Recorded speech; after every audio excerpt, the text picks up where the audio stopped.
Okay, magandang araw po. So let's solve a sample problem here regarding lateral earth pressure.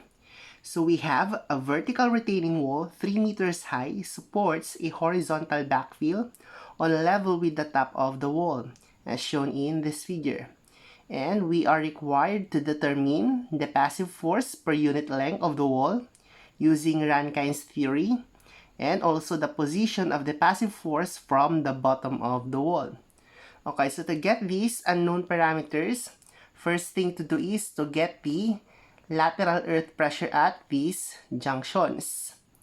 So para makuha natin yon, we will use the formula of lateral earth pressure regarding passive condition, and that is formula lateral or horizontal earth pressure, that is Q, the surcharge, plus effective vertical stress multiplied by Kp plus 2c square root of Kp. Okay, but then sa ating figure, sa ating problem, we don't have surcharge. So, skip na natin yon. And then, papasin nyo, meron tayong dalawang kinds of failure.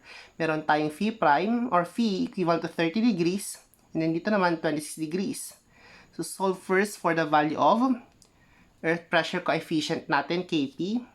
So, for Kp1, that is 1 plus sine of 30 degrees over 1 minus sine of 30 degrees, equivalent to 3. And then for Kp2, for this lower layer of soil, that is 1 plus sine of 26 over 1 minus sine of 26, equivalent to 2.56. Okay, so meron tayong Kp. So, first muna, drawing natin ating soil distribution, pressure distribution. Dito muna sa top part. At the top part, let that be sigma prime 1 or sigma 1 prime.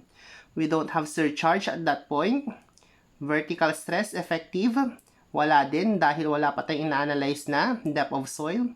And then also, yung cohesion at that point is 0. So, sigma 1 prime is 0. And then, for sigma 2 prime, at this point, meron tayong dalawang lateral earth pressure. Dahil yan ay junction ng failure point dito sa taas and then dito sa baba. So, para ma-compute, yung nasa taas muna, let that be sigma 2 prime equivalent to surcharge. Wala tayong surcharge sa taas. Effective vertical stress. So, ito yung point na ina-analyze. From this point to this point, that is 15.72 multiplied by depth of 2 meters multiplied by Kp. Yung nasa taas pa yung ina-analyze natin. Therefore, we will use Kp1 multiplied by 3 plus 2 times, nasa taas pa din, cohesion sa taas ay 0, so that is plus 0. So, computing for sigma 2 prime, that will be equivalent to 94.32 kilo Pascal. So, sigma 2 prime, that is 94.32. So, connect lang natin dalawa. And then, meron pa tayong isang lateral earth pressure doon. Compute for sigma 3 prime.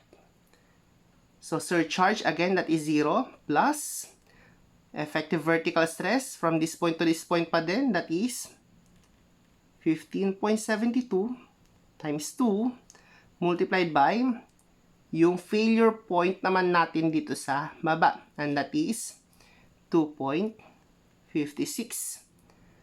plus 2 times the cohesion, yung nasa babang ina-analyze natin, the cohesion is 10 square root of Kp, 2.56. So, sigma 3 prime is equivalent to 112.53 kilo Pascal. So, tumaas yung value, 112.53 kilo Pascal. And then, the lateral earth pressure at this point. And let that be sigma 4 prime. Surcharge is 0 again. And then plus vertical stress effective from this point to this point. The effective vertical stress is 15.72 times 2 plus 18.86 minus 9.81 multiplied by 1 multiplied by Kp at this point, that is 2.56 plus twice the cohesion, 10 square root of 2.56. So computing for sigma 4 prime, that will be equivalent to 135.70 kilopascal. So 135, mas ulit, that is 135.70 kilopascal. That is our lateral earth pressure distribution. But then, yung lupa lang yan. Kinancel natin kanina yung tubig dyan. So, i-add natin mismo yung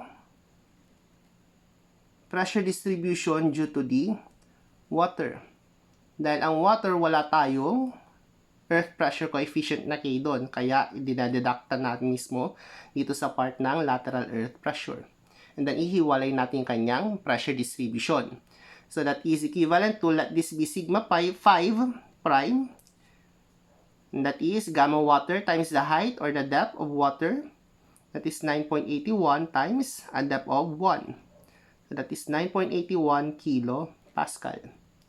9.81 kilopascal. So, we're done with the pressure distribution. So, pag meron tayong pressure distribution, makukompute natin yung force. Para makuha yung force, it is just the area of this pressure distribution.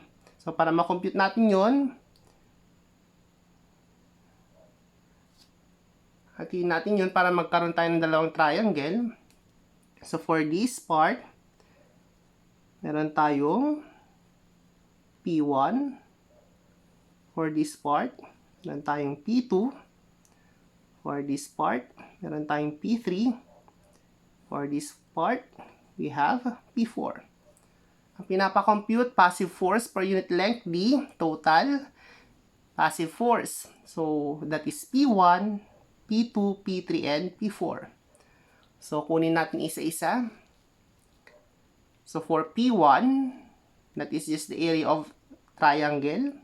That is 1/2 the base. Base is 94.32 times the height of 2 meters.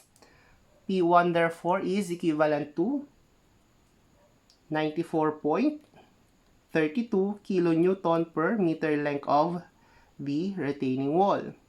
P2, again, triangular yung area. That is 1/2 the base. Base is 112.53 times a height of 1. So, P2 is equivalent to 56.26 kilonewtons per meter. And then for P3, triangular din yung area. That is 1/2 the base. Base is 135.70 times a height of 1. So, P3 is equivalent to 67.85 kilonewtons per meter. And then last one, P4. That is triangle also in area, 1/2 the base. 9.81 times the height, which is 1. So, P4 is 4.905 kilonewtons per meter. So, computing for the total passive force, that is PP, i-add lang natin mismo yung P1, P2, P3, and P4. That will be equivalent to 223.34 kilonewtons per meter. And this will be our first requirement. For the second requirement, the position of the passive force from the bottom of the wall, magmo-moment lang tayo dyan. So that will be summation of moment of the forces at the base of the wall equivalent to the moment of the passive force multiplied by its distance from the bottom of the wall. Nasaan ba yung passive force? Assume natin nandito. Kasi natin alam eh. This is our total. And then, yung location niya from the base of the wall is bar Y. So, the moment of the total passive force at the base of the wall is equivalent to the summation of the moments of its component. P1, P2, P3, and P4. So, PP is 223.34 multiplied by bar Y equivalent to summation of moments. P1 first. P1 is 94.32 multiplied by moment arm niya papunta kay base of the retaining wall, that is 1 plus 2/3 or 1/3 of 2 plus P2 56.26 multiplied by moment arm niya papunta kay base ng wall, that is 2/3. 2/3 of 1 plus P3 67.85 multiplied by moment arm niya, that is 1/3 of 1, and then last one P4, that is 4.905 multiplied by moment arm of 1/3 of 1. So papansin nyo, isa lang yung unknown dyan, which is the location, bar Y. And we can get the value of bar Y equivalent to 0.98 meters. And these are the requirements for this given problem.